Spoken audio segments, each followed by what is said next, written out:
Hello दोस्तों, हमारी आज की ऑडियो बुक मदन लाल अनेजा द्वारा लिखित पुस्तक जीवन निर्माण में ब्रह्मचर्य का महत्व फुल ऑडियो बुक हिंदी में पढ़ेंगे। इस पुस्तक में कुल 30 अध्याय है। इस वीडियो में हम सभी अध्याय पढ़ेंगे। वीडियो शुरू करने से पहले यदि आप चैनल पर नए हैं तो चैनल को सब्सक्राइब करें और वीडियो को लाइक करें। चलिए शुरू करते हैं। इंट्रोडक्शन। ये पुस्तक हमें क्यों पढ़नी चाहिए। ब्रह्मचर्य जीवन का आधार है। ब्रह्मचर्य से शारीरिक, आत्मिक और बौद्धिक बल को प्राप्त किया जा सकता है। ब्रह्मचर्य के पालन के बिना मनुष्य पूर्ण रूप से स्वस्थ नहीं रह सकता। अच्छे स्वास्थ्य के अभाव में जीवन में सफलता पाना और ईश्वर की अनुभूति व साक्षात्कार करना असंभव है। अतः जीवन को सफल बनाने के लिए ब्रह्मचर्य का पालन करना हम सबके हित में है। एक आज समाज में एक रूढ़िवादी भ्रांति है कि यदि माता पिता व गुरु बच्चों एवं युवकों के सामने ब्रह्मचर्य संबंधी विषयों का वर्णन करेंगे तो वे न जानते हुए भी हस्तमैथुन आदि जैसे दुर्गुणों को जान लेंगे। परंतु ये धारणा बिल्कुल निराधार है। यदि अभिभावक अपने बच्चों को ब्रह्मचर्य महत्व एवं उत्पादक अंगों के बारे में नहीं बताएंगे तो बच्चे कुसंग में पढ़कर अथवा इंटरनेट के माध्यम से अवश्य ही गलत ज्ञान प्राप्त कर लेंगे और वीर्यनाश व व्यभिचार आदि दुर्गुणों को सीखने की संभावना हो सकती है। ऐसी मेरी मान्यता है। यदि माता पिता अपने बच्चों को ब्रह्मचर्य की नैतिक शिक्षा देंगे तो उनके बच्चे उनको राष्ट्र और गौरव का एहसास करवाएंगे, क्योंकि ब्रह्मचर्य योग में बहुत बड़ी शक्ति है जो और किसी में नहीं है। अभी तक संसार में कोई भी दवा ऐसी नहीं बनी जो वीर्यहीन व्यक्ति को वीर्यवान बना सके।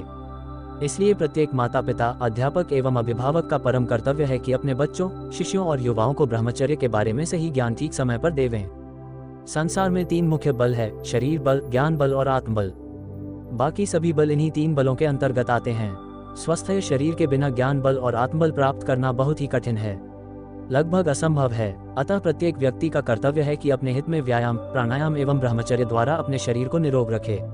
शरीर निरोग होने पर हम जीवन का आनंद पूर्ण रूप से ले सकते हैं। हमारी आत्मा भी निर्मल, शक्तिशाली एवं सामर्थ्यवान बनकर ईश्वर साक्षात्कार कर सकती है, जो कि जीवन का मुख्य लक्ष्य है। ब्रह्मचर्य शरीर और आत्मा का प्रधान धर्म है। वैशेषिक दर्शन। ब्रह्मचर्य जैसे महत्वपूर्ण विषय पर अपनी कलम चलाना निस्संदेह मेरे लिए एक कठिन समस्या थी। लेकिन आजकल समाज में मोबाइल एवं इंटरनेट के दुष्प्रभाव एवं युवाओं और युवतियों की दयनीय दशा को देखते हुए मैंने अपना उत्तरदायित्व समझा कि अपने युवाओं, अभिभावकों व समाज के हित में इस गहन विषय पर सरल भाषा में एक पुस्तक वैदिक शास्त्रों पर आधारित लिखी जाए। अतः इस पुस्तक के लिखने से पूर्व मैंने अनेक ग्रंथों व पुस्तकों का अवलोकन किया है, उनका आवश्यक सार संग्रह किया है। मैं उनके लेखकों, संपादकों एवं अपने आदरणीय ऋषि मुनियों के प्रति हार्दिक आभार प्रकट करता हूँ। 2 पुस्तक में दी गई ब्रह्मचर्य, वीर्य रक्षा एवं वीर्यनाश संबंधी ज्ञान अत्यंत सरल एवं सुलभ भाषा में है, ताकि समाज के प्रत्येक वर्ग का व्यक्ति, जिसको हिंदी भाषा का थोड़ा सा भी ज्ञान है, इसका पूर्ण लाभ उठाकर अपना एवं अपने परिवार के बच्चों का जीवन सफल कर सके और समाज को उन्नति की ओर ले जा सके। आज के सामाजिक वातावरण में ब्रह्मचर्य विषय के प्रचार की देश के प्रत्येक कोने में, विशेषकर युवाओं एवं गृहस्थियों में बड़ी आवश्यकता है। अतः मेरा सभी माता पिता, स्कूलों के शिक्षक शिक्षिका तथा समाज सुधारकों से विनम्र निवेदन है कि वे इस विषय का समाज हित में सही व भरपूर प्रचार करें, ताकि विद्यार्थी, युवक युवतियां एवं सभी लोग अपने जीवन निर्माण एवं ईश्वर भक्ति हेतु ब्रह्मचर्य का ज्ञान प्राप्त कर सकें। मैं सभी पाठकों से निवेदन भी करूंगा कि पुस्तक निःशुल्क समझकर इसकी उपेक्षा व दुरुपयोग न करें। इसे इधर उधर न फेंके। पुस्तक को स्वयं पकड़ दूसरों को पढ़ने की प्रेरणा दें। संभव है इसमें प्रस्तुत कोई विचार व प्रेरक आदर्श वाक्य किसी युवा व गृहस्थी के लिए जीवन मंत्र बन जाए। मुझे पूर्ण विश्वास है कि यह पुस्तक विद्यार्थियों, युवाओं, उनके पिताओं और आचार्यों, अध्यापकों के लिए अत्यंत उपयोगी सिद्ध होगी। माता निवेदक मदन लाल अनेजा। सदाचार ही परम धर्म है। अध्याय 1। ब्रह्मचर्य का अर्थ। आजकल ब्रह्मचर्य का अर्थ बहुत ही सीमित रूप में लिया जाता है। ब्रह्मचर्य से तात्पर्य केवल जन्नेंद्रियों पर संयम रखना समझा जाता है। अधिकांश व्यक्ति समझते हैं कि ब्रह्मचर्य का पालन केवल ब्रह्मचर्य आश्रम, विद्यार्थी जीवन के समय ही होना चाहिए, गृहस्थ आश्रम में नहीं। यह एक संकुचित विचारधारा है। वेदानुसार पूर्णतया सही नहीं है। ब्रह्मचर्य बहुत प्राचीन विषय है। वेदों में कई मंत्र ऐसे हैं जिसमें ब्रह्मचर्य पर पूर्ण रूप से चर्चा की गई है। वेदों के अतिरिक्त पुराण, रामायण, महाभारत आदि धार्मिक ग्रंथों में भी ब्रह्मचर्य के बारे में कथाएं, पालन की शिक्षाओं आदि का वर्णन मिलता है। महर्षि पतंजलि ने भी योग दर्शन में ब्रह्मचर्य को यम नियम में सम्मिलित करके इसकी महिमा का वर्णन किया है। उनके अनुसार जो मनुष्य मन, वचन एवं कर्म से ब्रह्मचर्य का पालन करता है वह अवश्य ही स्वस्थ व आनंदमय जीवन व्यतीत करता हुआ ईश्वर साक्षात्कार अनुभूति का अधिकारी बन जाता है। आर्य समाज के संस्थापक स्वामी दयानंद सरस्वती ने भी सत्यार्थ प्रकाश के द्वितीय समुल्लास में शिक्षा विषय पर अपने विचार प्रस्तुत करते हुए सलाह दी है कि प्रत्येक माता पिता का कर्तव्य है कि वे अपने बच्चों को ठीक समय पर ब्रह्मचर्य के महत्व से अवगत कराएं, जिससे बालक समझ सके कि वीर्य की रक्षा में आनंद और नाश करने में दुख। वेदों के अनुसार ब्रह्मचर्य का अर्थ है ईश्वर चिंतन करना, वेद अध्ययन करना, ज्ञान अर्जित करना एवं वीर्य प्रशन करना।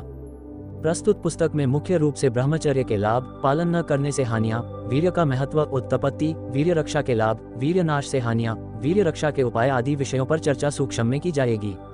ईश्वर चिंतन एवं ध्यान आदि विषयों के लिए लेखक द्वारा लिखित पुस्तकों योग चिंतन, जप एवं ध्यान और वैदिक संध्या व यज्ञ विधि का अध्ययन करें। वास्तव में ब्रह्मचर्य ही तप है।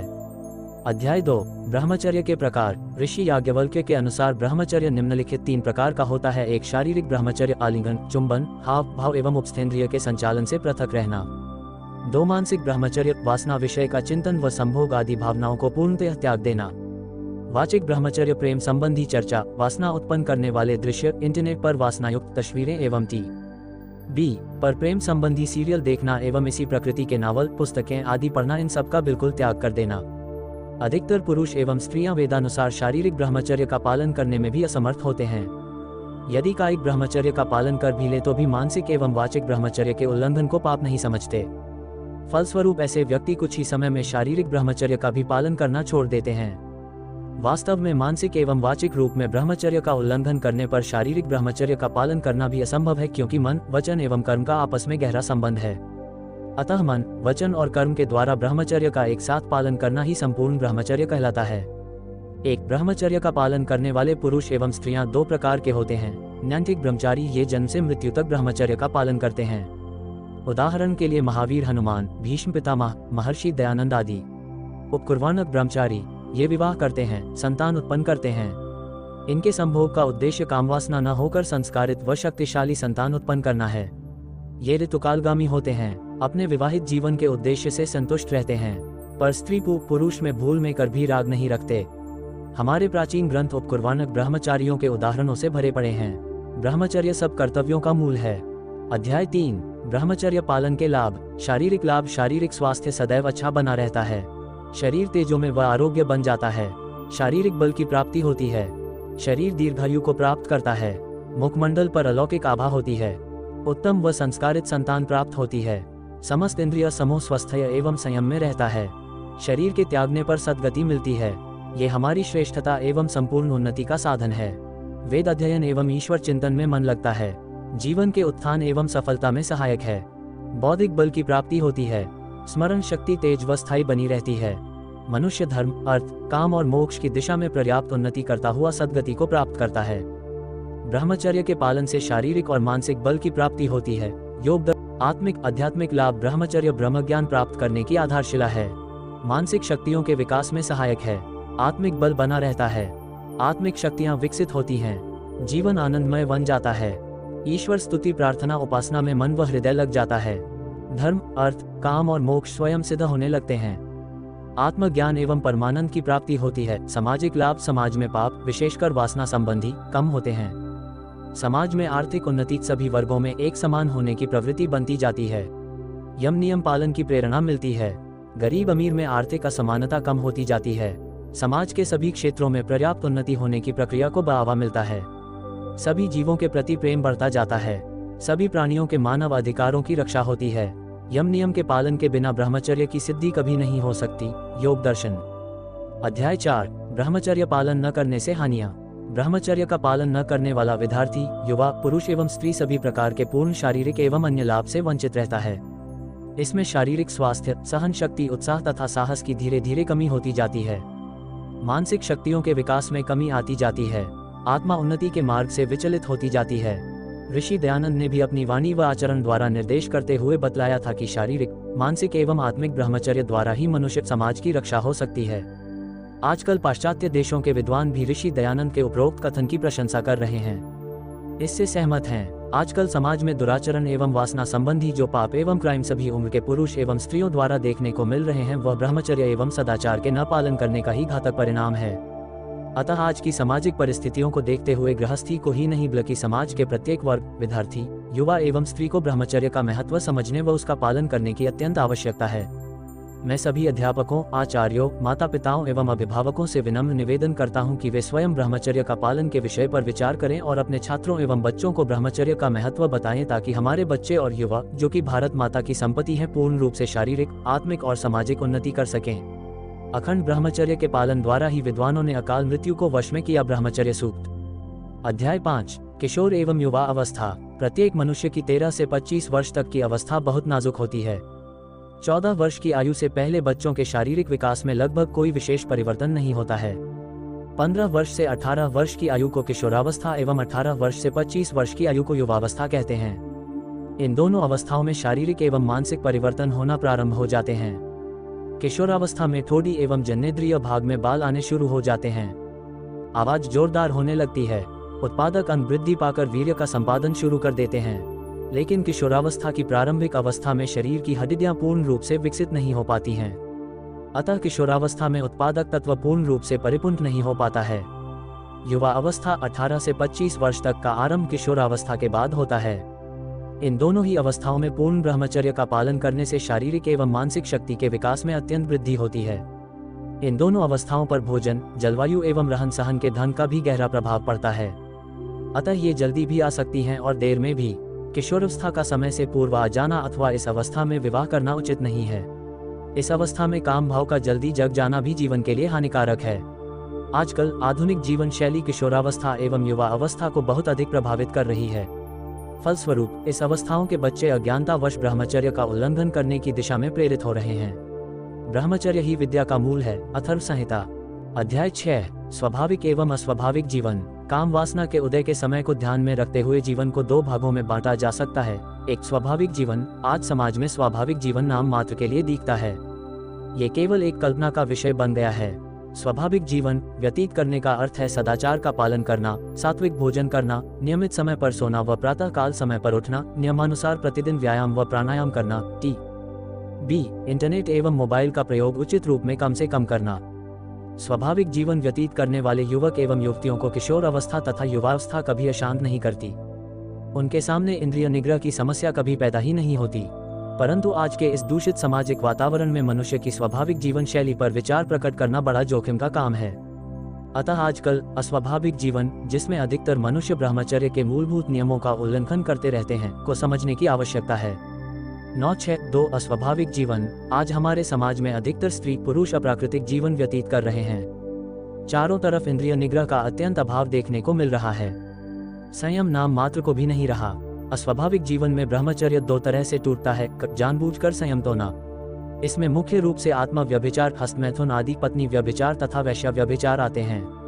वीर्य ही बल है और बल का नाम ही वीर्य है। उपनिषद बिना जाने संयम टूट जाना, इसमें मुख्य रूप से स्वप्न दोष आता है। इसके अतिरिक्त इसमें वासना, इंद्रिय शक्ति व प्रजनन कार्य, मानसिक व वाचिक ब्रह्मचर्य का उल्लंघन भी सम्मिलित है, जो अधिक हानिकारक है। अध्याय 7, वासना, इंद्रिय शक्ति व प्रजनन कार्य।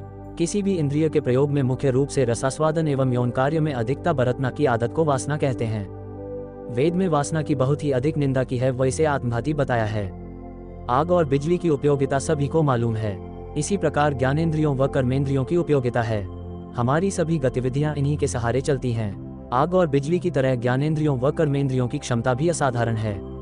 जिस प्रकार आग व बिजली में थोड़ी सी असावधानी बरतने से जोखिम हो सकती है, उसी प्रकार इंद्रियों के दुरुपयोग से मनुष्य को शारीरिक व से आध्यात्मिक हानि हो सकती है। अतः इनका योजनाबद्ध व अच्छे प्रयोजनों के लिए उपयोग करना ही लाभदायक है, अन्यथा अनर्थ होना आवश्यक है। ईश्वर ने इंद्रियों में 2 विशेषताएं दी हैं: जीवन के महत्वपूर्ण कार्यों का करना एवं जीवन यापन के लिए सीमा में रहकर मनोरंजन का लाभ उठाना। ये दोनों कार्य सीमा एवं संयम में रहकर ही शोभनीय एवं लाभदायक होते हैं। इंद्रियों द्वारा उपयोगी कार्यों में बहुत अधिक कार्य करना भी उनकी कार्यक्षमता को धीरे धीरे नष्ट या कम कर देता है। इंद्रियों में ब्रह्मचर्य को ध्यान में रखते हुए स्वादेंद्रिय व जनेंद्रिय प्रमुख हैं। चटोरेपन की वासना स्वास्थ्य को धीरे धीरे नष्ट करके मनुष्य के अकाल मृत्यु का कारण बनती हैं। जो इस वासना में लिप्त हो जाते हैं वे सदैव कष्ट उठाते हैं। इसी प्रकार जनेंद्रिय का मुख्य कार्य मूत्र त्याग व गौण कार्य प्रजनन है। ईश्वर की इच्छा है कि हर जीवधारी का वंश कर्मानुसार चलता रहे, इसलिए मूत्रेंद्रिय को ही कभी कभी प्रजनन कार्य में प्रयोग करने के लिए बनाया गया है। प्रजनन में पति व पत्नी दोनों को ही असाधारण दायित्व उठाना पड़ता है, जोखिम उठाना पड़ता है। प्रजनन कार्य को रुचिपूर्ण बनाने के लिए परमपिता परमात्मा ने रति क्रिया में एक उन्मादी रस जोड़ दिया है, जिससे प्रेरित होकर प्राणी ब्रह्मचर्य व्रत के पालन करने से मनुष्य को दीर्घायु प्राप्त होती है, उसमें आकर्षित होता है और प्रजनन क्रिया को पूर्ण करता है। आजकल अधिकतर लोग प्रजनन का लक्ष्य भूलकर वासना के लिए इस कर्मेंद्रिय शक्ति का दुरुपयोग कर रहे हैं। जिह्वा के स्वाद की तरह यौन कार्य में भी अति बरतते हैं व जीवन शक्ति के भंडार को धीरे धीरे नष्ट करते जा रहे हैं। लेकिन हमें याद रखना चाहिए कि प्रकृति की अदालत ऐसे व्यक्तियों को कभी माफ नहीं करती है, कठोर दंड देती है।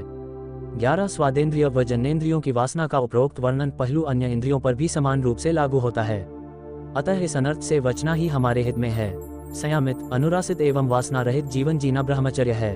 अध्याय 8, शरीर के उत्पादक अंग, उनका उद्देश्य एवं उपयोगिता। हमारे शरीर में जिस प्रकार हृदय, पेट, आँख, कान आदि हैं, उसी प्रकार से उत्पादक अंग भी हैं। हमारे सभी शारीरिक अंग उपयोगी हैं, पवित्र हैं। प्रत्येक अंग के बारे में ठीक ठीक ज्ञान हमें होना चाहिए। उनका उद्देश्य के बारे में ठीक ठीक जानकारी का होना भी अति आवश्यक है ताकि उनका दुरुपयोग न हो सके। अतः शरीर के किसी भी अंग की चर्चा करना, उत्पादक अंग अथवा अन्य अंग, उचित है। उत्पादक अंगों के बारे में ठीक समय पर बच्चों के साथ चर्चा करना उनके हित में है, अन्यथा वे कहीं न कहीं से उत्पादक अंगों के संबंध में ज्ञान ठीक अथवा गलत पा ही लेते हैं। पुरुष के उत्पादक अंग शरीर के बाहर स्थित होते हैं, जबकि स्त्री के उत्पादक संस्थान के अंग शरीर के भीतर पाए जाते हैं। इस पुस्तक में केवल पुरुष के उत्पादक संस्थान का ब्रह्मचर्य के दृष्टिकोण से प्रारंभिक व सामान्य ज्ञान का वर्णन सूक्ष्म में किया जाएगा। शिशन, पुरुष की जन्नेंद्रिय को शिशन कहते हैं। इसका पहला कार्य मूत्र त्याग करना व दूसरा कार्य वीर्य का परिपक्व अवस्था में संतान उत्पत्ति करना है।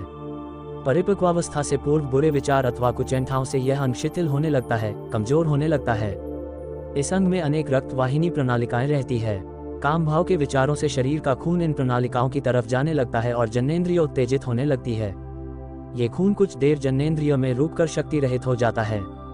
ऐसी भारतीय आयुर्वेद में मान्यता है। उत्तेजना खत्म होने पर यह गंदा खून पुनः शरीर में गति करने लगता है और शरीर के खून की शुद्धता को प्रभावित करता हुआ स्वास्थ्य पर बुरा असर डालता है। मुंडाग्र चर्म, शिशन का अगला भाग पतली त्वचा से ढका होता है। इस ब्रह्मचर्य योग के आधारभूत स्तंभों में से एक है। योग दर्शन बढ़ी हुई त्वचा को मुंडाग्र चर्म कहते हैं। मुंडाग्र चर्म के अंतःपृष्ठ पर छोटी छोटी ग्रंथियां होती हैं, जिनमें से एक खास प्रकार का स्त्राव निकलता है। इस त्वचा को सप्ताह में 1 या 2 बार स्नान करते समय मुंड पर से हटाकर स्त्राव को धो डालना चाहिए, अन्यथा यह इकट्ठा होकर उत्तेजना व खुजली पैदा करता है। मुंडाग्र चर्म में शरीर की अनेक शिराएं पहुंचती हैं, अतः इसको नियमित रूप से धार्मिक भावना के साथ साफ रखना व स्नान कराना संपूर्ण मस्तिष्क में शीतलता पहुंचाता है और मनुष्य अनुचित उत्तेजना से बच जाता है। मुंड, यह मूत्र प्रणाली का मुख है। इसमें से भी एक प्रकार का स्त्राव बहुत धीरे धीरे निकलता रहता है। मुंड की त्वचा व मुंड बड़ा नाजुक होता है, अतः धोने के सिवा इसे कभी भी छूना नहीं चाहिए। मुंड को उत्तेजना से बचाने के लिए सदैव ढीले वस्त्र पहनने चाहिए। मूत्र प्रणाली, इसके 2 कार्य है, 1-2-1-3 मूत्र को बाहर निकालना और शू को बाहर निकालना। यह मूत्र प्रणाली एक समय में एक ही कार्य करती है। में स्थित मूत्राशय शुक्राशय में स्थित। शुक्राशय ये कई कुंडलियों तथा कक्षों का बना हुआ है। ये गुदा एवं मूत्राशय के बीच में स्थित है। अंडकोशों से स्रवित वीर्य इसमें संचित होता है। गुदा और मूत्राशय जब भरे हुए होते हैं, उस स्थिति में शुक्राशय पर अनुचित दबाव पड़ता है। इससे उत्तेजना होती है और वीर्य स्खलित हो सकता है, अन्यथा यह वीर्य या तो शरीर में खप जाता है या मूत्र प्रणाली से संभोग के समय बाहर निकलकर संतान उत्पत्ति में काम आता है। अंडकोश अंडों की सुरक्षा के लिए बनी हुई थैली का नाम है। इसमें एक अंड दाईं और दूसरा अंड बाईं ओर रहता है। इस थैली में दोनों वीर्य ही बल है और बल का नाम ही वीर्य है। उपनिषद पृष्ठ 18-18 कॉपी करें। जीवन निर्माण एवं उपासना में ब्रह्मचर्य का महत्व अंड अलग अलग विभाग में रहते हैं। किशोरावस्था में घुंघराले बाल इस थैली की त्वचा पर निकल आते हैं। इस त्वचा व अंडकोश को समय समय पर साफ करना चाहिए ताकि खुजली न हो सके। अंड दाएं अंड बाएं अंड से कुछ बड़ा व भारी होता है। इनमें ही वीर्य कीट बनते हैं। ये बहुत कोमल होते हैं। अंडकोश में थोड़ी सी भी चोट लगने पर स्वास्थ्य को भारी हानि हो सकती है। कभी कभी मनुष्य की मृत्यु भी हो जाती है।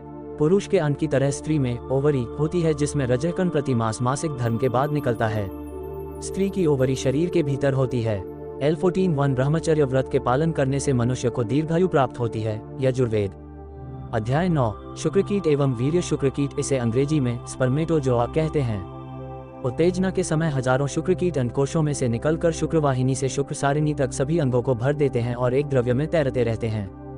जिस पुरुष के वीर्य में ये जीवाणु नहीं होते वह नपुंसक कहलाता है। ये शुक्रकीट तथा ये द्रव्य मिलकर वीर्य कहते हैं। संभोग के समय शुक्रकीट स्त्री के शरीर में प्रवेश करके रजकण की खोज में इधर उधर घूमने लगते हैं और रजकण मिलते ही कोई न कोई शुक्रकीट उससे संयुक्त हो जाता है तथा गर्भ ठहर जाता है। 9-15 पुरुष 25 वर्ष और स्त्री 16 वर्ष से पहले संतान उत्पत्ति के लिए परिपक्व नहीं होते। ऐसी वेद में मान्यता है। वीर्य, इसको शुक्र, तेज, रेतस, बीज, इंद्रिय या सीमन भी कहते हैं। मनुष्य के शरीर का तत्व भाग वीर्य है। भोजन के पचने पर रस, रस से रक्त, रक्त से मांस, मांस से मेद, मेद से अस्थि, अस्थि से मज्जा और मज्जा से वीर्य उत्पन्न होता है। ये शरीर का जीवन और आधार है। स्त्री के इस सातवें सार पदार्थ को रज कहते हैं। दोनों में भिन्नता है। वीर्य चिकना और सफेद होता है, रज लाख की तरह लाल होता है। वीर्य तथा रज बनाने में शरीर को बहुत अधिक मेहनत करनी पड़ती है। थोड़े से वीर्य को बनाने के लिए खून की पर्याप्त मात्रा की आवश्यकता होती है। अतः वीर्य को नष्ट करने का अर्थ है अत्यधिक रक्त का नाश करना। आयुर्वेद के इस सिद्धांत से अब पाश्चात्य के वैज्ञानिक भी सहमत हैं। भारतीय तथा पाश्चात्य के विद्वानों का मानना है कि 40 औंस रुधिर से 1 औंस वीर्य बनता है। एक बार में मनुष्य का संभोग में कम से कम 1.5 तोला वीर्य बाहर निकल जाता है, जो कि 1 मास में बनता है। 1 मास के पश्चात जो वीर्य या रज बनता है, इकट्ठा होता है। वह अत्यंत जीवनी शक्ति से भरा हुआ होता है। ऐसे वीर्य या रज की यदि गर्भाधान के लिए आवश्यकता न हो तो शरीर से पृथक न करना ही स्वास्थ्य के लिए उचित है। इससे मनुष्य दीर्घायु होता है। ब्रह्मज्ञान के बिना किसी की मुक्ति नहीं हो सकती। शंकराचार्य विवाहित जीवन सुखी होता है। इतना मूल्यवान पदार्थ है ये वीर्य, ये जीवन शक्ति का सार है।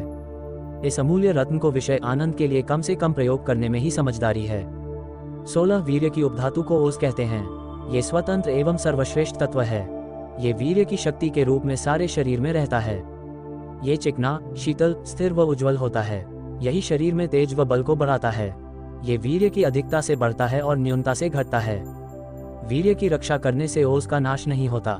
ऐसी मान्यता है कि जब तक शरीर में वीर्य रहता है तब तक शरीर शक्तिशाली एवं स्वस्थ रहता है। मृत्यु उपरांत वीर्य पूर्ण रूप से तुरंत समाप्त हो जाता है। अंतःस्राव, अंडकोशों में से 2 प्रकार का रस उत्पन्न होता है। एक भीतरी रस, इसको इंटरनल सिक्रीशन, अंतःस्राव या हार्मोन कहते हैं। अंतःस्राव हर समय अंडकोशों से होता रहता है और शरीर में अंदर ही अंदर खपता रहता है। यह आंखों को तेज, मुख को आकर्षक व शरीर के सभी अंगों को सुडौल बनाता है। किशोरावस्था में हर एक के चेहरे पर सलोनापन होता है। यह अंतःस्राव के शरीर में खपने के कारण ही होता है। आयुर्वेद में इस अंतःस्राव को ही ओज कहते हैं। बहिःस्राव, अंडकोशों से निकलने वाले दूसरे रस को बाहरी रस, एक्सटर्नल सिक्रीशन या बहिःस्राव कहते हैं। ये पुरुष जीवन में निरंतर नहीं होता। साधारणतः ये प्रक्रिया 18-20 की आयु से शुरू होकर 60 वर्ष की आयु तक रहती है। स्त्री के शरीर में ये प्रक्रिया 12-15 की आयु में शुरू होकर 45-50 वर्ष की अवस्था तक रहती है। भीतरी या बाहरी किसी भी वीर्य शक्ति का ह्रास हमारे स्वास्थ्य व बुद्धि के लिए अत्यंत हानिकारक ही होता है। कई भारतीय व पाश्चात्य के विद्वानों का मत है कि वीर्य का नाश मस्तिष्क का नाश है, क्योंकि उनके मत में वीर्य तथा मस्तिष्क दोनों को बनाने वाले रासायनिक पदार्थ एक ही हैं। मस्तिष्क तथा वीर्य में कोई खास संबंध मनुष्य बिना ब्रह्मचर्य धारण किए हुए कदापि पूर्ण आयु वाले नहीं हो सकते। ऋग्वेद अवश्य है और वीर्य के नाश का दिमाग पर असर अवश्य पड़ता है। यह मत उचित ही प्रतीत होता है। 17 युवा अवस्था आने पर बहिःस्राव भी धीरे धीरे निरंतर होने लगता है और थोड़ी थोड़ी मात्रा में वीर्यकोश में संचित होने लगता है। वहां से यह शरीर में खपता रहता है। अन्यथा वीर्यकोश के भर जाने पर इसका निकास 3 प्रकार से होता है। 1, 2, 3 यह अपनी इच्छा से निकाला जा सकता है। संतान उत्पत्ति के लिए इसका प्रयोग दोषयुक्त नहीं कहा जाता। अन्य किसी भी तरीके से या रूप में इसका नाश करना शारीरिक व मानसिक शक्ति के लिए हानिकारक है। गुदा और मूत्राशय के भरा होने पर शुक्राशय पर अधिक जोर पड़ता है, जिसके कारण उत्तेजना होने पर यह स्वयं बाहर निकल जाता है। ये स्वास्थ्य के लिए हानिकारक है। इससे बचने के लिए पेट सदा साफ रखना, कब्ज न होने देना और शौच के समय जोर नहीं लगाना चाहिए। सोते हुए मन में कोई गंदा स्वप्न आने पर वीर्यपात स्वप्न दोष हो जाता है। ये भी स्वास्थ्य के लिए हानिकारक है। जीवात्मा ब्रह्मचर्य से ही परमात्मा में लीन होता है। महर्षि व्यास। अध्याय 10। वीर्य रशन के लाभ। शरीर में बल, तेज, ओज और उत्साह की वृद्धि होती है। शरीर निरोग रहता है अथवा रोगों से लड़ने की शक्ति मिलती है। वासना रूपी कुरोगों का नाश होता है। आयु लंबी, शरीर सुंदर व स्वस्थ है, बुद्धि तीव्र व पराक्रमी होती है। संतान निरोग, आयुष्मान और बलवान होती है। स्त्री सुख व पारिवारिक सद्व्यवहार बढ़ता है। चित्त प्रसन्न रहता है। जीवन में पूर्ण सफलता मिलती है। स्मरण शक्ति व आयु बढ़ती है। इससे शांति और आत्मज्ञान प्राप्त किया जा सकता है। इससे अंतःकरण पवित्र और शांत रहता है। मनुष्य दिव्य ज्ञान व सच्चे अनुभव का अधिकारी बनता है। देश, धर्म और समाज की सेवा के लिए वीर्य रशन अति उपयोगी है। जो उत्तम धर्म का पालन करना चाहे वह इस संसार में ब्रह्मचर्य का पालन करें। पीयूषपाणी धन्वंतरी। अध्याय 11। वीर्य नाश से हानियां। मन मलिन, शरीरहीन और आत्मा अनुत्साही बन जाता है। कुछ समय बाद जोड़ों और रीढ़ की हड्डी में दर्द होने लगता है। रात को नींद आने में परेशानी शुरू होने लगती है। पाकस्थली की उष्णता धीरे धीरे कम होती जाती है और फलस्वरूप अन्न भोजन नहीं पचता। मस्तिष्क व स्नायु मंडल पर बुरा प्रभाव पड़ता है। मस्तिष्क खोखला होने लगता है। स्मृति और बुद्धि कम होने लगती है। धीरे धीरे मानसिक व शारीरिक रोग घेरने लगते हैं। हृदय पर वीर्य निकलते समय धक्का लगता है, जिससे अनेक प्रकार के रोग उत्पन्न होने लगते हैं। संतान निर्बल उत्पन्न होती है। स्वभाव चिड़चिड़ा हो जाता है और कार्य करने को जी नहीं करता है। बुढ़ापा जल्दी आने लगता है। बार बार वीर्य को शरीर से बाहर निकाल देने से मनुष्य का शारीरिक विकास और सौंदर्य नष्ट होता जाता है। मनुष्य नपुंसक तक हो सकता है। वह आत्मिक शांति, आनंद, साहस, धैर्य व वीरत्व धीरे धीरे खत्म होने लगता है। अंतरात्मा का बल धीरे धीरे लुप्त हो जाता है। आत्मविश्वास खत्म होने लगता है। जीवन निराशात्मक होने लगता है। धैर्य और उत्साह समाप्त होने लगता है। अंतःकरण अपवित्र और दुर्बल होता जाता है। 16 ईश्वर भक्ति व ध्यान में सफलता नहीं मिलती। फलस्वरूप मनुष्य ईश्वर साक्षात्कार अनुभूति का अधिकारी नहीं रहता। ब्रह्मचर्य से ही ब्रह्मज्ञान प्राप्त करने की योग्यता प्राप्त होती है। अध्याय 12 वीर्य नाश से बचने के उपाय। भोजन शुद्ध तथा सात्विक लेना चाहिए। मिर्च, मसाले, मिठाई, खटाई का प्रयोग कम किया जाना चाहिए। चाय, कॉफी, पान, तंबाकू, सिगरेट, शराब आदि नशीले पदार्थों का प्रयोग पूर्णतः बंद करना चाहिए। जल्दी सोना, जल्दी उठना, नियमित रूप से शौच जाना, पेट साफ रखना, व्यायाम, योग, आसन व प्राणायाम आदि क्रियाएं नित्य समय पर प्रतिदिन करनी चाहिए। 12.5 गंदे उपन्यास न पढ़ना और प्रेम संबंधी फिल्में, पाश्चात्य फिल्में, टीवी सीरियल व नाच आदि न देखने चाहिए। स्वाध्याय करना व सत्संग सुनना जीवन का भाग बनाएं। इंद्रिय स्पर्श बेमतलब न करना चाहिए। जन्नेंद्रिय को अनावश्यक छूना या इसका दुरुपयोग नहीं करना चाहिए। दो जन्नेंद्रिय को ईश्वर द्वारा दी गई उत्पादक शक्ति का चिन्ह मात्र मानना चाहिए। इसकी सफाई नियमानुसार एक धार्मिक कार्य व शारीरिक स्वास्थ्य की दृष्टि से करनी चाहिए। ज्ञान की साधन 5 इंद्रियों आंख, रूप, कान, शब्द, नाक, गंध, त्वचा, स्पर्श एवं जिह्वा रस को वेदों में ईश्वर द्वारा बताए गए उद्देश्य से विचलित नहीं होने देना चाहिए। इनमें से प्रत्येक इंद्री को वश व संयम में रखना चाहिए। मन के विचलित होने पर एवं मौका मिलने पर रूप, रस, शब्द, गंध, स्पर्श सभी द्वारा मनुष्य का संयम है। टूटता इसलिए खाली नहीं बैठना चाहिए और ऐसे गलत मोनकों से बचना चाहिए। ब्रह्मचर्य और अहिंसा शारीरिक तप है। योगी राज कृष्ण ईश्वर द्वारा प्रदान की गई इन इंद्रियों का सही प्रयोग करें, दुरुपयोग नहीं। इंद्रियों का दुरुपयोग न करने का संकल्प प्रतिदिन प्रार्थना के समय करें। इस संकल्प शक्ति को दृढ़ बनाने का निरंतर अभ्यास करें। एकांत में खाली बैठना एवं बुरी संगत छोड़ दें। ठालीपन, कुत्सित संकल्प तथा चिंता ये तीनों मानसिक रोग हैं। सदैव अच्छे कार्यों में व्यस्त रहें ताकि ये आपकी मानसिक शक्ति को हानि न पहुंचा सके। ब्रह्मचर्य के पालन से आत्मबल प्राप्त होता है। अध्याय 13 काम विकारों को रोकने के उपाय। ब्रह्म मुहूर्त में जागने से मन की सद्वृत्तियां जागृत होती हैं। काम विचार नहीं उठते। प्राणायाम के निरंतर अभ्यास व रोज ब्रह्मचर्य पालन करने का संकल्प लेने से हृदय व मस्तिष्क में काम विकार पर संयम रहता है। उचित योगाभ्यास निरंतर करने से वीर्य नष्ट नहीं होता व शरीर में धीरे धीरे खपता रहता है। दैनिक व्यायाम से भी इंद्रियों के दमन की शक्ति मिलती है। वैदिक ग्रंथों का स्वाध्याय करने से और वैदिक सत्संग में भाग लेने से मन और मस्तिष्क को शक्ति मिलती है। काम विकार नहीं उठते हैं। कौपीन, लंगोट धारण करने से मन और इंद्रियों पर अधिकार हो जाता है। जिस समय मन में काम वासना के विचार उठने लगे तब निम्नलिखित में से 1 या 2 क्रियाएं करें। शीतल जल से सिर को धोएं या 1 या 2 गिलास ठंडा जल तुरंत पिएं। ठंडे जल से स्नान भी कर सकते हैं। कोई खट्टा फल खाएं। 10 मिनट तक लंबा गहरा धीमा श्वास प्रश्वास मौसम के अनुसार अधिक कम लें और किसी भी कार्य में व्यस्त हो जाएं। कोई धार्मिक या वैदिक ग्रंथ पढ़ना शुरू कर दें। लंबा गहरा धीमा श्वास लेकर छोड़ते हुए मन ही मन में हो 3 या गायत्री मंत्र का उच्चारण करें। 7 यदि प्रातः काल या सांय काल है तो वैदिक संध्या का पाठ लेखक द्वारा लिखित पुस्तक वैदिक संध्या व यज्ञ विधि के अनुसार करें। ऊपर लिखे जो भी उपाय अच्छे लगे अवश्य करें। निश्चय ही काम विचार से शीघ्र मुक्ति मिल जाती है। ब्रह्मचर्य के बल से ही मनुष्य ऋषिलोक को जाता है। कपिल मुनि। अध्याय 14 मैथुन की परिभाषा व इसके 8 अंग। वीर्य को व्यर्थ नाश करने की क्रिया को मैथुन कहते हैं। मैथुन क्रिया में प्राकृतिक या अप्राकृतिक रूप से मनुष्य का वीर्य अपना स्थान छोड़कर ज्ञात या अज्ञात अवस्था में बाहर निकल जाता है। निस्संदेह मैथुन से वीर्य और यश की हानि होती है। आयु, स्वास्थ्य 5 गुप्त वार्तालाप 23 मैथुन 8 प्रकार का होता है। एक भी मैथुन में रुचि लेने से धीरे धीरे मनुष्य संपूर्ण मैथुन में प्रवेश कर जाता है। प्रत्येक मैथुन का परिणाम वीर्य नाश ही होता है। वीर्य के कण अपना स्थान छोड़कर अंडकोश में पहुंच जाते हैं और अवसर पाकर किसी न किसी रूप में बाहर निकल जाते हैं। युवाओं, युवतियों व गृहस्थियों से विनम्र निवेदन है कि निम्नलिखित 10 प्रकार के मैथुनों से स्वयं को बचा कर रखें। 1 स्मरणक, 2 वर्णन, 3 क्रीड़ा, 4 प्रेक्षण, प्रत्यक्ष या अप्रत्यक्ष रूप में देखी हुई या सुनी हुई स्त्री या पुरुष के रूप का ध्यान रखना। स्त्रियों के गुण व शक्ल का वर्णन करना या उनके बारे में सोचना। स्त्रियों के साथ हास परिहास या खेल खेलना। किसी भी स्त्री या पुरुष को काम दृष्टि या सुंदरता की दृष्टि से बार बार देखना या घूरना। स्त्री एवं पुरुष के द्वारा एक दूसरे के साथ गुप्त रूप से काम वासना संबंधी बातें करना। 6 संकल्प स्त्री को देखकर उसके गुण सुनकर उसे पाने की मन में कामना लाना। 7 आनंद सहवास में आनंद की कल्पना करके स्त्री को पाने का प्रयत्न करना। ब्रह्मचर्य व्रत धारण करने वालों को मोक्ष स्वर्गीय सुख मिलता है। सनत्सुजात मुनि साक्षात मैथुन स्त्रियों के साथ संभोग करना। नोट: किसी प्रकार का भी मैथुन हमारी मानसिक, आध्यात्मिक व शारीरिक शक्ति को प्रभावित करने वाला कार्य है, हानिकारक है। इससे हमारी आत्मा में आत्मग्लानि का भाव पैदा होता है। 24 लेकिन वैवाहिक जीवन में संयम में रहकर संतान उत्पत्ति के उद्देश्य से संभोग करना उचित है, वेदानुकूल है। मनुष्य का बल वीर्य के अधीन है। वैधक। अध्याय 15। हस्त मैथुन क्या है? मनुष्य की जननेंद्रिय एवं मूत्र प्रणाली अन्य अंगों की तरह आवश्यक है। ये ईश्वर द्वारा दी गई उत्पादन शक्ति की प्रतिनिधि है। गंदे वातावरण, गंदे दोस्तों एवं अनुचित खान पान के कारण मनुष्य इसी संतानोत्पत्ति शक्ति का अपमान व दुरुपयोग जानबूझकर अथवा अज्ञानता पूर्वक कर बैठता है। कृत्रिम साधनों द्वारा हस्त स्पर्श से, उल्टा लेटकर या किसी प्रकार से दबाव डालकर या वासना का मानसिक चिंतन करके मनुष्य जननेंद्रिय को उत्तेजित कर देता है और वीर्य को शरीर से बाहर कुछ क्षण के आनंद के लिए निकाल देता है। इसी को हस्तमैथुन या आत्मव्यभिचार कहते हैं। हस्तमैथुन एक कुकर्म है, प्रकृति के नियमों का उल्लंघन है। इसमें हाथ के द्वारा वीर्य स्खलन किया जाता है। अज्ञानता और बुरी संगति के कारण किशोरावस्था में बच्चे अथवा युवा इस दुष्कर्म में प्रवेश कर जाते हैं।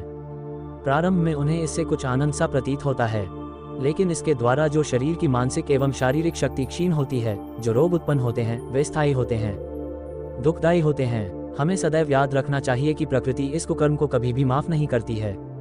अतः इससे हुई हानि की पूर्ति अनेक उपायों के करने के बाद भी होना असंभव है। फैलता जा आजकल समाज में यह मैथुन विद्यार्थियों एवं युवकों में बहुत रहा है। यही नहीं, बड़े बड़े पढ़े लिखे लोग भी इसका शिकार हो रहे हैं। ये रोग बड़ा भयानक है। मनुष्य इसको छिपकर व अकेला करता है। धीरे धीरे मनुष्य इसका गुलाम हो जाता है और यह क्रिया धीरे धीरे गंभीर बीमारी का रूप धारण कर लेती है। मनुष्य मानसिक रोगी हो जाता है। लाख कोशिश करने पर भी यह आदत नहीं छूटती। वीर्य के अभाव अथवा अपर्याप्त होने से अनेक रोग उत्पन्न होते हैं। अध्याय 16। हस्तमैथुन के निम्न कारण है। हस्तमैथुन के दुष्प्रभावों का ज्ञान न होना, गंदे दोस्तों के साथ रहना, मूत्रेंद्रिय की ठीक प्रकार से नियमित सफाई न करना। इसके कारण खुजली होने लगती है और युवकों का हाथ जननेंद्रिय पर जाने लगता है और हस्तमैथुन की प्रक्रिया शुरू हो जाती है। उल्टे लेटकर पढ़ने या सोने से भी इंद्रियों पर दबाव पड़ता है और कभी कभी हस्तमैथुन की प्रवृत्ति हो जाती है। गर्म प्रकृति का भोजन व पेय पदार्थों के अधिक सेवन से भी जननेंद्रियों में उत्तेजना जल्दी होती है। 16 स्कूल या कॉलेज में बुरी संगति में रहकर बच्चे इस दुष्प्रवृत्ति का शिकार हो जाते हैं। 26 कुछ लोगों को अधिक चिंता करने से भी वीर्यस्खलित स्वपन दोष के रूप में हो जाता है। वासना वाले सिनेमा, नाटक देखना, गंदे नावल, पुस्तकें पढ़ना, अश्लील चित्रों को किताबों या इंटरनेट पर देखना आदि कारणों से भी मन में उत्तेजना एवं कामुकता आती है। फलस्वरूप युवक हस्तमैथुन के शिकार हो जाते हैं। मनुष्य का सब अनुष्ठान खाली समय में सुंदर स्त्रियों के बारे में सोचना, उनके चित्र देखना अथवा मन में वासना संबंधी विचार लाना भी हस्तमैथुन का एक कारण है। तंग कपड़े पहनना भी उत्तेजना को उत्पन्न करते हैं। अध्याय 17। हस्तमैथुन के परिणाम व हानियां निम्न है। वीर्य में कैल्शियम और फास्फोरस बहुत अधिक मात्रा में होता है, जो कि जीवन के संचालन के लिए अति आवश्यक है। हस्तमैथुन से वीर्यनाश होकर शरीर धीरे धीरे निर्बल हो जाता है, शक्ति क्षीण हो जाती है, जननेंद्रिय की नसें ढीली पड़ जाती है। इंद्रिय की निर्बलता एवं शरीर में रुधिर की कमी के कारण धीरे धीरे दृष्टि में कमी, सिर में दर्द, पैर और जोड़ों में दर्द, कब्ज, बुद्धि की तीव्रता में कमी, स्वप्न दोष, प्रमेह और तपेदिक जैसी भयंकर बीमारियां उत्पन्न होने लगती हैं। वीर्यनाश से शरीर में रुधिर की कमी होती जाती है, अतः वीर्यनाश करने वाले को रुधिर की कमी संबंधी सब बीमारियां धीरे धीरे घेरने लगती हैं। वीर्यनाश से स्नायुओं में दुर्बलता आ जाती है, उनमें वीर्य धारण करने की शक्ति नहीं रहती। लिंग की मांसपेशियां कभी कभी टूट जाती हैं और लिंग में सूजन भी आ जाती है। इससे पाकस्थली की उष्णता समाप्त होती जाती है। फलस्वरूप धीरे धीरे अन्न भोजन पचना कम होता जाता है, हृदय कमजोर होता जाता है, बहुमूत्र की बीमारी लग जाती है, सोते सोते स्वप्न दोष होने लगता है। हस्तमैथुन के कारण कभी कभी व्यक्ति मानसिक तनाव के कारण मानसिक रोग से पीड़ित व पागल होते हुए भी पाए गए हैं। हस्तमैथुन के कारण इंद्रियां आगे से मोटी और पीछे से कुछ पतली हो जाती है। फलस्वरूप उसकी उत्पादक शक्ति धीरे धीरे समाप्त हो जाती है। इसके अतिरिक्त लंबे समय में इंद्रिय कभी कभी उत्तेजित होना बंद कर देती है। 8 हस्तमैथुन द्वारा शुक्र कीटों के बाहर निकलने पर मनुष्य की शारीरिक, मानसिक और बौद्धिक शक्ति धीरे धीरे समाप्त होने लगती है, जिससे ब्रह्मचर्य के धारण करने से किसी प्रकार का दुख प्राप्त नहीं होता। शतपथ, ब्राह्मण, स्मृति, प्रतिभा, बुद्धि सभी धीरे धीरे नष्ट होने लगती है। यह मन का रोग है। धीरे धीरे मनुष्य वीर्य धारण की शक्ति खो बैठता है, उसके उत्पादक अंग अयोग्य हो जाते हैं। आत्मबल, आत्मविश्वास एवं इंद्रिय निग्रह धीरे धीरे लुप्त हो जाता है। हस्तमैथुन करने के बाद व्यक्ति प्रायः स्वयं से घृणा करता है। विवाह के बाद संभोग को लेकर अपनी पत्नी से झगड़ा होने की संभावना बढ़ जाती है। वॉक 28, वीर्यनाश का प्रभाव शरीर पर लंबे समय में होता है। जरूरी नहीं कि उपरोक्त बीमारियां को प्रभाव तुरंत हो जाएं, लेकिन इसमें संदेह नहीं कि उपरोक्त बीमारियां वीर्यह्रास के कारण भी उत्पन्न होती है। अनेक कारणों में वीर्यनाश भी उपरोक्त बीमारियों को आमंत्रित करने में एक कारण है। हस्तमैथुन वह तेज कुल्हाड़ी है जिसे अज्ञानी युवक अपने ही हाथों अपने पैरों पर मारता है। अध्याय 18, हस्तमैथुन से बचने के उपाय। वीर्यनाश और काम विकार से बचने के उपाय जो पहले दिए गए हैं उनका पूर्णतया पालन करें। शरीर में वीर्य ईश्वर द्वारा प्रदान अद्भुत शक्ति से बनता है।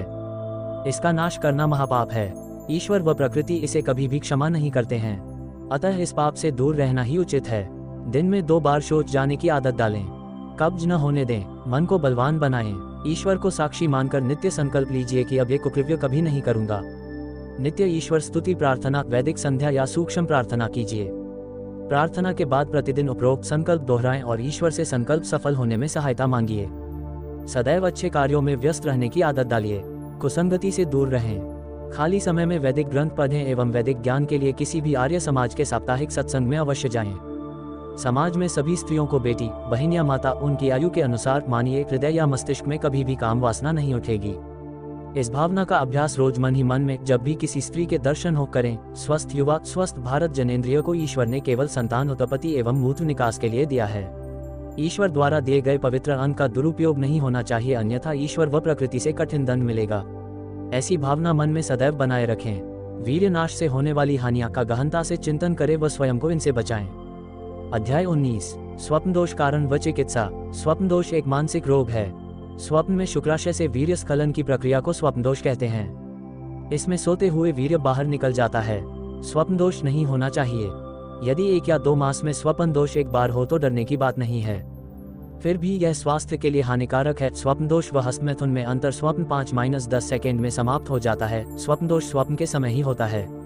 स्वप्न दोष में जो वीर्य शरीर का अंग नहीं बनता, केवल वही निकलता है। हस्तमैथुन या अधिक विषय भोग में पर्याप्त समय लगता है। इससे मस्तिष्क व हृदय में एक भयंकर धक्का लगता है। वह वीर्य जो शरीर का अंग बन चुका होता है वह भी पतला होकर शरीर से बाहर निकल जाता है और मनुष्य को शारीरिक, मानसिक व आध्यात्मिक रूप से कमजोर करता है। स्वप्न दोष के कारण उत्तेजक, तले हुए व मीठे पदार्थों का अधिक सेवन करना। 2. अधिक भोजन करना या बार बार भोजन करना। 4. शारीरिक कमजोरी के कारण भी स्वप्न दोष हो सकता है। 5. बुरे वासनायुक्त सपने आना। जनेंद्रियों की सफाई ठीक प्रकार से न रखना। हस्तमैथुन व अतिमैथुन की आदत छोड़ने के बाद कुछ समय तक स्वप्न दोष हो सकता है।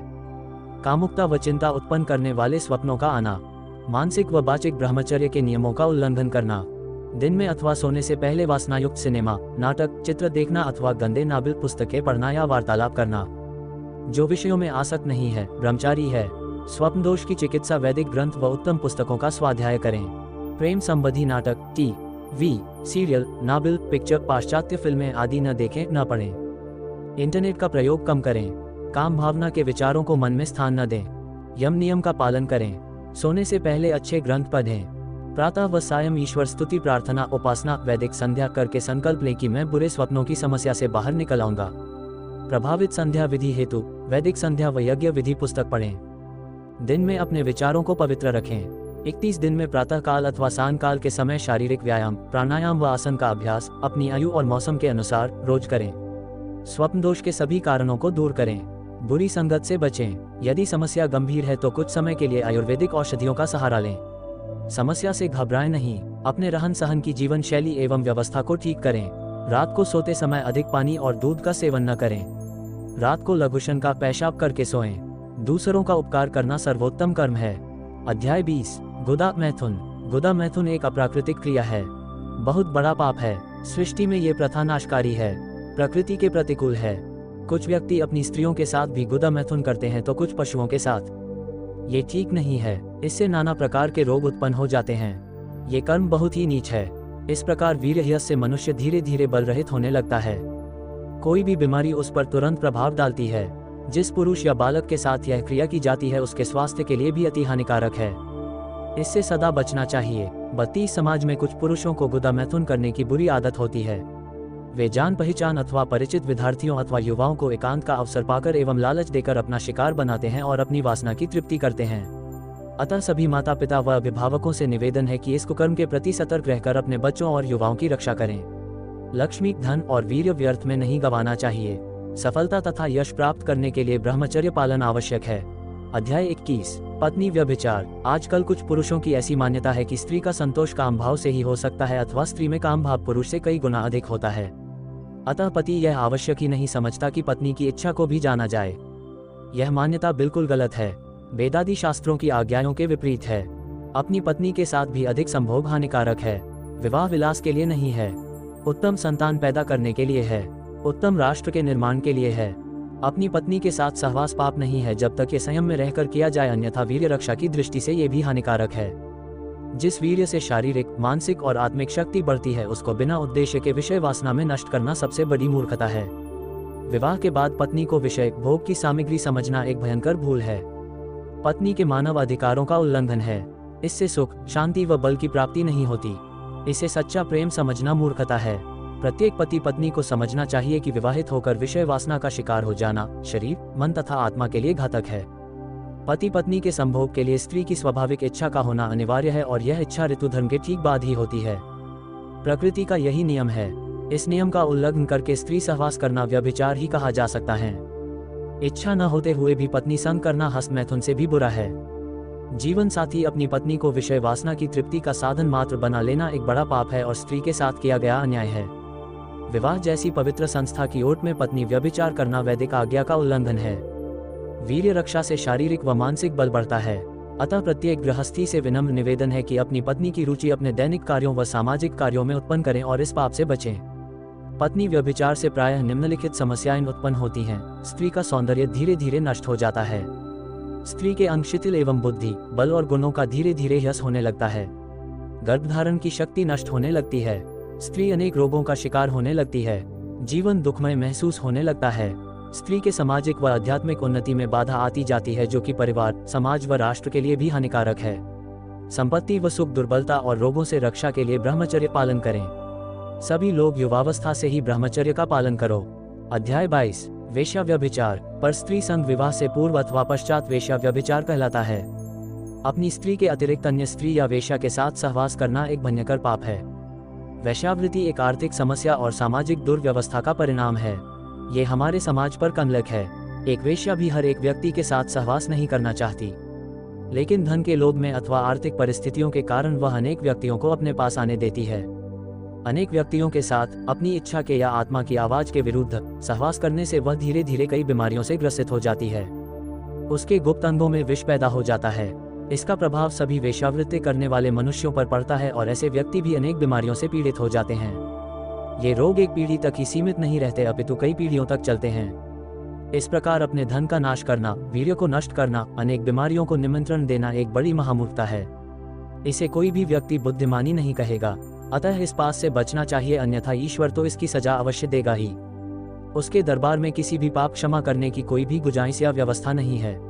पर स्त्रीगमन से होने वाली हानियां ऐसे व्यक्ति के घर में कभी शांति नहीं होती। उसके चरित्र पर अपनी या परस्त्री कभी विश्वास नहीं करती। उसकी समाज में घोर निंदा होती है। ऐसे मनुष्य और स्त्री की सामाजिक, आर्थिक व धार्मिक उन्नति रुक जाती है। ऐसे व्यक्ति का बुढ़ापा दुखमय हो जाता है। आत्मचेतना एवं सद्गुण के लिए ब्रह्मचर्य का पालन करें। अध्याय 23, ब्रह्मचर्य और कन्या। स्त्रियों के लिए भी ब्रह्मचर्य का पालन अनिवार्य है। श्रेष्ठ, बुद्धिमान, दीर्घायु व उत्तम संतान प्राप्त करने के लिए पुरुष का वीर्य और स्त्री का रज शक्तिशाली, शुद्ध व दोष रहित होना चाहिए। 36 आज के वातावरण व सामाजिक परिस्थितियों को ध्यान में रखते हुए स्त्रियों को कम से कम 18 वर्ष तक और युवाओं को 25 वर्ष तक पूर्ण ब्रह्मचर्य का पालन करके ही गृहस्थ आश्रम में प्रवेश करना चाहिए। इस अवस्था में दोनों का वीर्य पूर्ण रूप से परिपक्व हो जाता है और वे एक स्वस्थ, शक्तिशाली, दीर्घायु, बुद्धिमान बच्चे को जन्म दे सकते हैं। इसलिए दोनों को ही फैशन परस्ती छोड़कर जीवन निर्माण हेतु पूर्ण ब्रह्मचर्य का पालन व स्वाध्याय वैदिक ग्रंथों का पढ़ना कम से कम 18 और 25 साल तक क्रमशः करना चाहिए। वेदों में भी कन्याओं के लिए ब्रह्मचर्य पालन की आज्ञा दी गई है, क्योंकि उन पर संतान उत्पत्ति संबंधी संसार का बड़ा भारी उत्तरदायित्व है। इसीलिए हमारे सभी प्राचीन धर्मशास्त्री व ऋषि मनु, व्यास, गौतम, दयानंद कन्या के ब्रह्मचर्य के समर्थक और छोटी अवस्था में विवाह के घोर विरोधी रहे हैं। ब्रह्मचर्य योग के आधारभूत स्तंभों में से एक है। योग दर्शन। अध्याय 24, गृहस्थ जीवन में ब्रह्मचर्य विवाह का विधान बहुत प्राचीन है। ये ईश्वर द्वारा सृष्टि व समाज को सुचारू रूप से चलाने के लिए बनाया गया है। विवाह का उद्देश्य धर्मयुक्त संतान पैदा करना है। इसीलिए शास्त्रों में गृहस्थ आश्रम में रहने वाले पति पत्नी को संयम में रहने की आज्ञा है। केवल संतान उत्पन्न करने के लिए ही मैथुन का विधान है। अतः जो पुरुष संयम में रहकर संतान की अभिलाषा से स्त्री के साथ संभोग करता है वह भी ब्रह्मचारी है। गर्भ के लक्षणों का ज्ञान हो जाने पर एवं संतान के उत्पन्न होने के 3 वर्ष बाद ही हमारे धर्मशास्त्र पुनः गर्भाधान की आज्ञा देते हैं। आजकल भारत में गृहस्थ आश्रम भी बहुत दूषित होता जा रहा है। अच्छी संतान पैदा करना तो दूर रहा, विवाह होते ही काम वासना को पति पत्नी तृप्त करने के लिए सारी मर्यादाएं तोड़ देते हैं। अतः अधिकतर बच्चों का गर्भाधान अनियमित रूप से हो रहा है। इसीलिए समाज में धर्म और संस्कार की कमी होती जा रही है और छोटे छोटे बच्चों युवाओं को विभिन्न प्रकार के पाप कर्मों में लिप्त देखा जा रहा है। यदि संस्कारित व स्वस्थ संतान पैदा करना है, संतान को उत्तम और सद्गुणी बनाना है, इसको दीर्घ आयु प्रदान करना है, तो यह अत्यंत आवश्यक है कि गृहस्थ आश्रम में ब्रह्मचर्य का उचित पालन किया जाए। असमय में बिना संयम के पति के साथ मैथुन करना भी पति पत्नी दोनों के लिए व्यभिचार है। ये प्रकृति के नियमों का उल्लंघन है और पाप है। इससे पुरुष वीर्य और स्त्री के रज दोनों का नाश होता है। आजकल बहुत सी स्त्रियां इस दुर्दशा को भोग रही हैं। उनसे निवेदन है कि अपने पतियों को सदाचारी बनावें और स्वयं सदाचारिणी बनने का प्रयत्न करें। संयम में रहकर संभोग करें ताकि गृहस्थ जीवन स्वस्थ व सुखमय बने और हमारे बच्चे भी स्वस्थ पैदा हों और बड़े होकर निरोग व संस्कारी बने। लक्ष्मी, धन और वीर्य व्यर्थ में नहीं गंवाना चाहिए। अध्याय 25 ब्रह्मचर्य और योग। महर्षि पतंजलि ने योग दर्शन में चित्त की वृत्तियों को रोकने की क्रिया को योग कहा है। चित्त वृत्तियों पर काबू पाने के लिए मन को संयम में रखने की साधना की जाती है। ब्रह्मचर्य का पूर्णतः पालन किया जाता है। जिसका ब्रह्मचर्य पर अधिकार नहीं वह अपनी चित्तवृत्ति को नहीं रोक सकता। इसीलिए अष्टांग योग में ऋषि पतंजलि ने ब्रह्मचर्य को भी मुख्य स्थान दिया है। योग का मुख्य उद्देश्य आत्मा और परमात्मा की अनुभूति करना है, साक्षात्कार करना है, सभी प्रकार के दुखों से मुक्ति पाना है।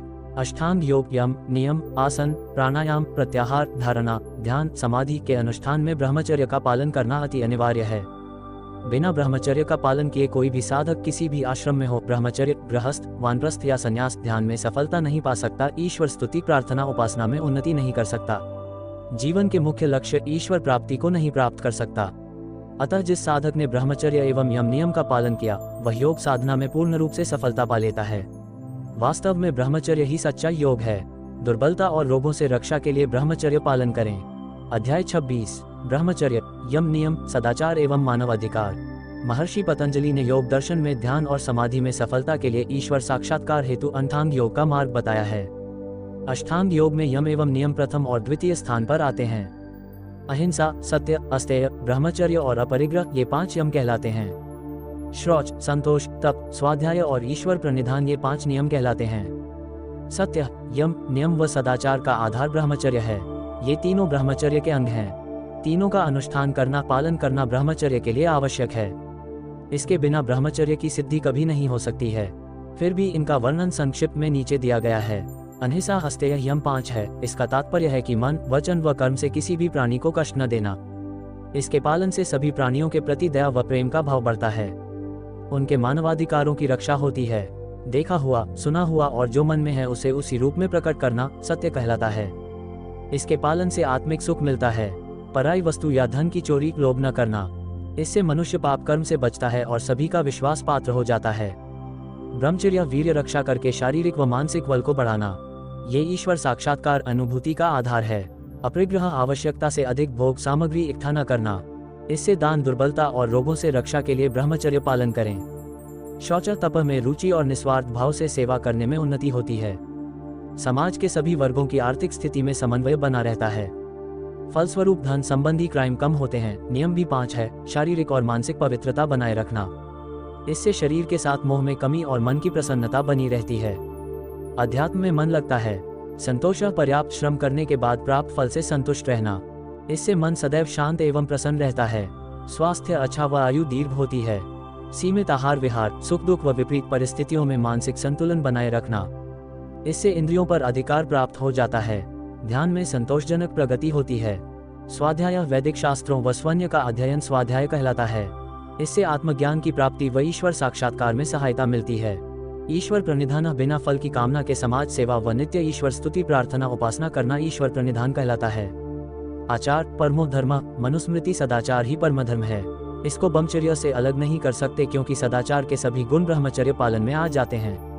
हमारे शास्त्रों में लिखे सभी ऐसे कार्य जिनके करने से मनुष्य व समाज को सुख शांति मिलती है, सदाचार के अंतर्गत आते हैं। अतः ब्रह्मचर्य का पालन करने वाला ही सच्चा सदाचारी बन सकता है। अन्य प्राणियों के मानव अधिकारों की ठीक ढंग से रक्षा कर सकता है।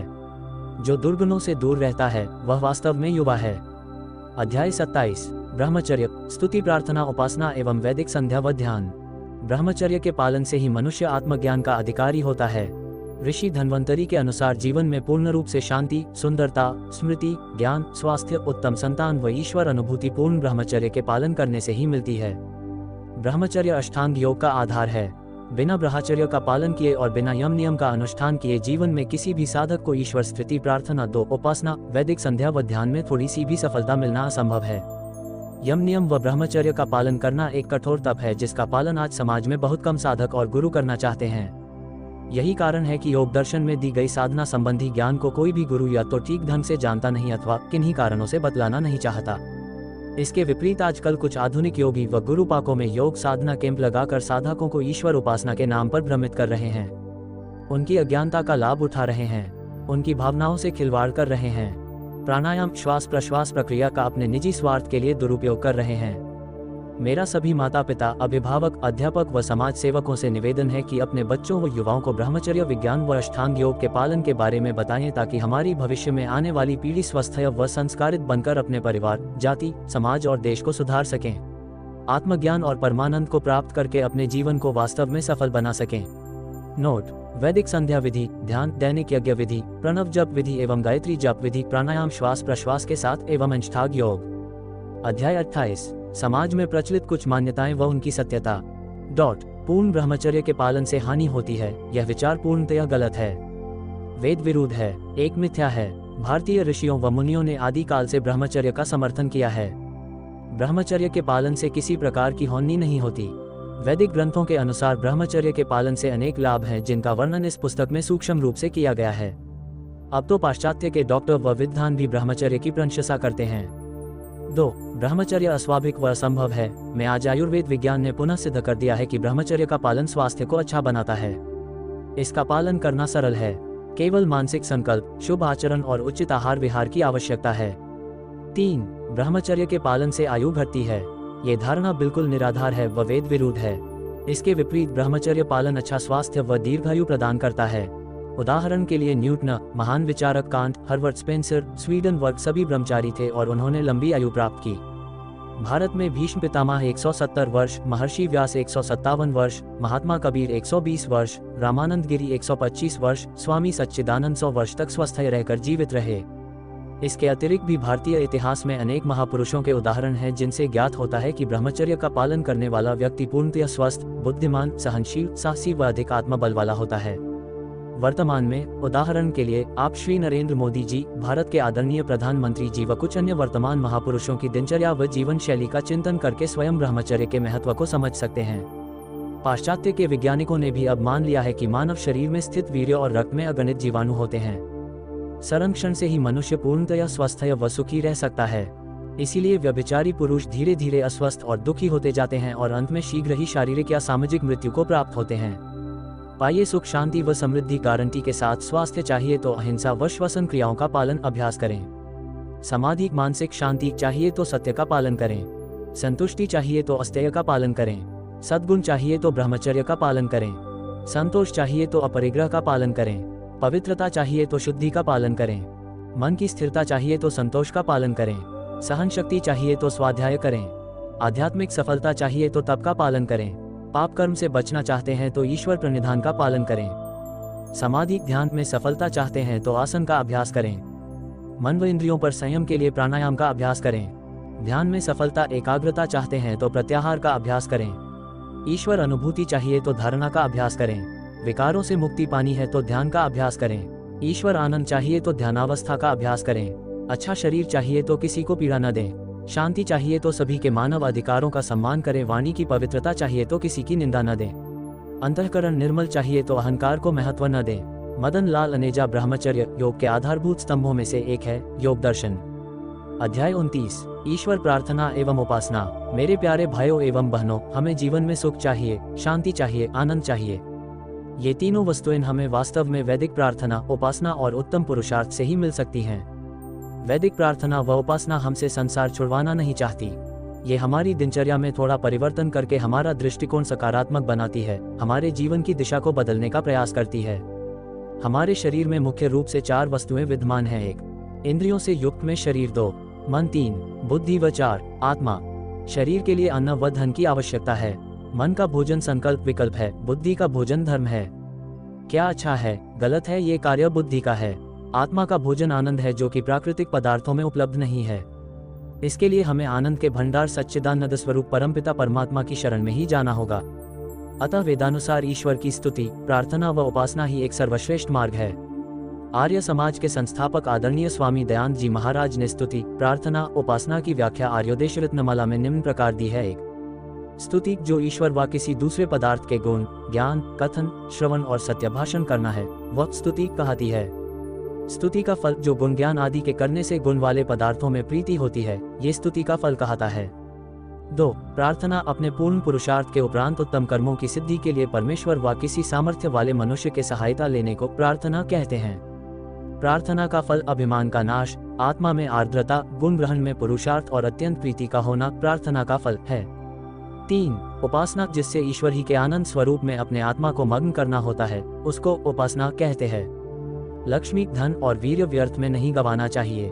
निर्गुण उपासना, शब्द, स्पर्श, रूप, रस, गंध, संयोग, वियोग, हल्का, भारी, अविधा, जन्म, मरण और दुख आदि गुणों से रहित परमात्मा को जानकर जो उसकी उपासना करनी है, उसको निर्गुण उपासना कहते हैं। सगुण उपासना, जिसको सर्वज्ञ, सर्वशक्तिमान, शुद्ध, नित्य, आनंद, सर्वव्यापक, एक, सनातन, सर्वकर्ता, सर्वाधार, सर्वस्वामी, सर्वनियंता, सर्वांतर्यामी, मंगलमय, सर्वानंदप्रद, सर्वपिता, सब जगत का रचने वाला, न्यायकारी, दयालु आदि सत्य गुणों से युक्त जान के जो ईश्वर की उपासना करना है, सो सगुण उपासना कहती है। प्रस्तुत ईश्वर प्रार्थना एवं उपासना सूक्ष्म विधि का उद्देश्य आज की व्यस्त दिनचर्या में प्रातः व सायंकाल प्रभु का धन्यवाद करना, सकारात्मक शक्ति का विकास करना, मन को नकारात्मक विचारों से मुक्त रखना व पुरुषार्थ के साथ साथ प्रभु के आनंद स्वरूप में आत्मा को मग्न करना है। ये सूक्ष्म विधि वैदिक संध्योपासना का विकल्प नहीं है। अतः जो युवक युवतियां एवं साधक वैदिक संध्या के मंत्र नहीं जानते अथवा उनका उच्चारण नहीं कर सकते या किसी अन्य परिस्थिति के कारण प्रतिदिन पर्याप्त समय उपासना में देने से असमर्थ हैं, उनके लिए निम्न सूक्ष्म प्रार्थना विधि दी जा रही है। आशा करता हूँ इससे उनके जीवन में अवश्य सकारात्मक परिवर्तन आएगा व धीरे धीरे वे भी वैदिक संध्योपासना करने में प्रेरित और सामर्थ्यवान हो जाएंगे।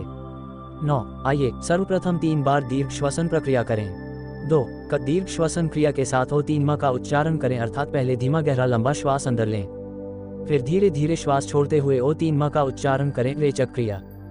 जब तक पूरा श्वास बाहर नहीं चला जाता ओ 3 का उच्चारण चलता रहे। इस प्रकार 3 बार ओ 3 का उच्चारण करें। इसके पश्चात 2 या 3 सामान्य श्वास लें। फिर एक गहरा श्वास अंदर लेकर गायत्री मंत्र का उच्चारण प्रारंभ करें। गायत्री मंत्र का उच्चारण व श्वास का बाहर निकलना एक साथ पूर्ण होना चाहिए। दुर्बलता और रोगों से रक्षा के लिए ब्रह्मचर्य पालन करें। चरण चरण चरण तत्पश्चात गायत्री मंत्र के भावार्थ का उच्चारण करें। प्रत्येक पंक्ति को पुनः श्वास लेकर श्वास बाहर निकालते हुए बोलें, तूने हमें उत्पन्न किया, पालन कर रहा है तू, तुझसे ही पाते प्राण हम, दुखियों के कष्ट हरता है तू, तेरा महान तेज है, छाया हुआ सभी स्थान, सृष्टि की वस्तु वस्तु में तू हो रहा है विद्यमान, तेरा ही धरते ध्यान हम, मांगते तेरी दया। ईश्वर हमारी बुद्धि को श्रेष्ठ मार्ग पर चला। एक है परमेश्वर, मेरे प्राणाधार, आप सत्य स्वरूप है, आप चेतन स्वरूप है, आप आनंद स्वरूप हैं, आप प्रकाश स्वरूप हैं, आप सर्वरक्षक हैं। आपकी ही स्तुति प्रार्थना उपासना करने योग्य है। 2 आप सृष्टि के उत्पत्तिकर्ता हैं, पालक हैं, धारक हैं, प्रलयकर्ता हैं। हे प्रभु परमेश्वर, ये सृष्टि बनाने के लिए, मुझे मानव योनि देने के लिए, स्वस्थ जीवन देने के लिए एवं जीवन में पर्याप्त सुविधाएं देने के लिए मैं आपको हृदय से नमन करता हूँ, धन्यवाद देता हूँ। कृपया करके मेरा धन्यवाद स्वीकार करें। 3 हे प्रभु परमेश्वर, मैं आपसे विनती करता हूँ, मुझे बल दीजिए, बुद्धि दीजिए, सामर्थ्य दीजिए, शक्ति दीजिए, अपना आशीर्वाद दीजिए। मैं जीवन में सदैव पूर्ण ब्रह्मचर्य और यम नियम का पालन करता रहूं, पंच महायज्ञ का अनुष्ठान करता रहूं, मन, कर्म व वचन से कभी भी किसी भी प्राणी को हानि न पहुंचाऊं, सदैव सभी प्राणियों के सुख की कामना करता रहूं, यथाशक्ति यथासंभव समाज सेवा व दान करता रहूं। चरण 1 प्रभु, मैं संकल्प लेता हूँ, आज किसी भी परिस्थिति अनुकूल अथवा प्रतिकूल में अपना मानसिक संतुलन नहीं खोऊंगा। सदैव प्रसन्न रहूंगा। काम, क्रोध, लोभ, मोह, अहंकार, राग, द्वेष पर संयम रखूंगा। सभी प्राणियों के मानव अधिकारों का सम्मान करूंगा। मानव बनूंगा, मानव बनूंगा, मानव बनूंगा। हे प्रभु, मेरे संकल्प में मेरी सहायता कीजिए, अपना आशीर्वाद दीजिए। इसके बाद 21 बारों 3 म के जप अथवा गायत्री मंत्र के जप द्वारा वाचिक जप, उपांशु जप, मानसिक जप, ईश्वर का ध्यान श्वास प्रश्वास प्रक्रिया के साथ स्वास्थ्य, आयु, मौसम और समय की उपलब्धता के अनुसार करें। नोट: 1. संकल्प में बहुत बड़ी प्रेरणा व शक्ति है। प्रतिदिन प्रातः और सायं संकल्प दोहराने और उसके अनुसार अपना आचरण करने से हमारे ऊपर प्रभु की कृपा होती है, सभी शुभ कार्य सफल होते हैं। प्रभु भक्ति व समाज सेवा में मन लगता है। इसके विपरीत जो प्रभु भक्त उपरोक्त संकल्पों के अनुसार अपनी जीवनचर्या ठीक नहीं करते, उनको ध्यान में कब व कितनी सफलता मिलेगी, इसका निर्णय वे स्वयं कर सकते हैं। 2. जाप चिंतन में धीमा, गहरा, लंबा श्वास प्रश्वास का प्रयोग करने के साथ साथ पवित्र जीवन जीने से मन भटकता नहीं है, मन एकाग्र होता जाता है, ध्यान में सफलता मिलती जाती है। 3. जो साधक वैदिक संध्या प्रतिदिन प्रातः सायं करते हैं वे भी इस सूक्ष्म प्रार्थना को वैदिक संध्या से पहले कर सकते हैं। अत्यंत लाभ होगा व वैदिक संध्या में भी मन लगेगा। 4. यदि वैदिक संध्या से पहले सूक्ष्म प्रार्थना करें तो 3 म का जप और गायत्री मंत्र का जप संध्या के मंत्रों के बाद करें। ब्रह्मचर्य आध्यात्मिक जीवन का आधार है। अध्याय 30। ब्रह्मचर्य प्राचीन भारत का महत्वपूर्ण संदेश है। इसकी महिमा का जितना वर्णन किया जाए उतना कम है। महर्षि दयानंद ने भी इसकी चर्चा सत्यार्थ प्रकाश व अपने भाषणों में की है। स्वामी विवेकानंद जी ने भी अपने जीवन में ब्रह्मचर्य का न केवल पालन किया बल्कि समय समय पर इसका जोरदार प्रचार प्रसार भी अपने प्रवचनों में भारत व विदेश में किया। आजकल भारतीय विद्यार्थियों व युवाओं की दशा बड़ी शोचनीय हो रही है। समाज का वातावरण दिन प्रतिदिन दूषित होता जा रहा है। काम भावना व सेक्स के बढ़ते प्रभाव के कारण समाज में अनेकों अपराध बढ़ने शुरू हो गए हैं। युवाओं की मानसिकता खराब होती जा रही है। काम भावना व सेक्स के बढ़ते प्रभाव के कारण समाज में अनेकों अपराध बने शुरू हो गए हैं। इंटरनेट, टीवी व मोबाइल अखबारों द्वारा हमारे विद्यार्थियों व नवयुवकों का ब्रह्मचर्य ज्ञान के अभाव में सर्वनाश हो रहा है। आज छोटी छोटी उम्र के बच्चे वासना संबंधी क्राइम करते देखे जा रहे हैं और जेलों में सजा काट रहे हैं। इसका मुख्य कारण अभिभावकों द्वारा स्वयंपूर्ण ब्रह्मचर्य का पालन न करना, बच्चों को ब्रह्मचर्य संबंधी ज्ञान समय पर न देना व बच्चों की सही तरीके से देखरेख न करना है। ब्रह्मचर्य पालन द्वारा इन दुर्गुणों से मुक्ति पाई जा सकती है। आशा करता हूं कि यह पुस्तक माता पिताओं, अभिभावकों, विद्यार्थियों एवं युवकों को उनके दायित्व के प्रति जागरूक करेगी। राष्ट्र, धर्म, जाति, स्वास्थ्य, समाज, ज्ञान, विज्ञान व ईश्वर के प्रति सच्ची श्रद्धा हेतु मेरा आपसे निवेदन है कि स्वयं भी ब्रह्मचारी बनो व ब्रह्मचर्य के संदेश का भरपूर प्रचार प्रसार करो ताकि हमारी भावी पीढ़ी संस्कारित, स्वस्थ, बुद्धिमान व देश व समाज की उन्नति में पूर्ण रूप से सहयोग देकर विश्व गुरु बन सके। यदि यह पुस्तक आपको अच्छा लगे तो वीडियो को लाइक करें और चैनल को सब्सक्राइब करें। धन्यवाद।